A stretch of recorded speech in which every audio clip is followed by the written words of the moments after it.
ចានទៅព្រះថ្មីចាំងរស្មីប្រណីចិត្តផែលស្នេហា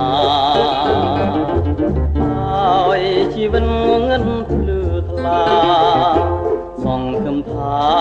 ចានត្រាមិនយាងវិញឡើយពេលដែលបានឃើញច័ន្ទព្រះស្មី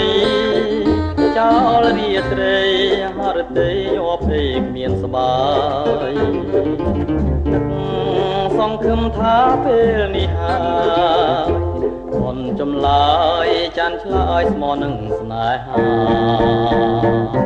សូតែក្រៀមក្រំដងហើមធំនឹងខ្លោចផ្សាស៊ូសូនសង្ខា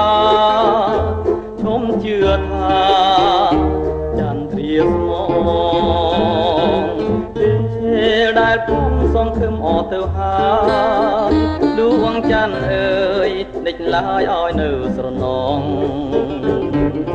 បើច័ន្ទកាយអារូបសមរងចាន់យាងចូ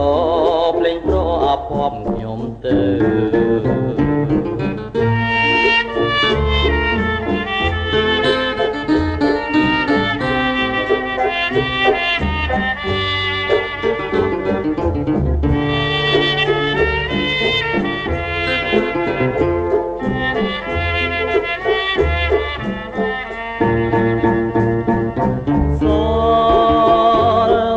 ក្រៀមក្រំ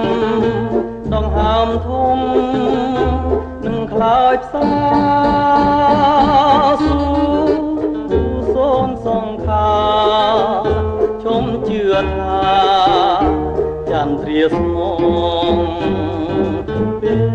លដែលខ្ញុំសង្ឃឹមអស់ទៅហើយដួងច័ន្ទអើយដេចឡើយឲ្យនៅស្រណងច័ន្ទកាយអារូបសមរងច័ន្ទយាងចូលភ្លេងប្រអភ័ព្វខ្ញុំទៅ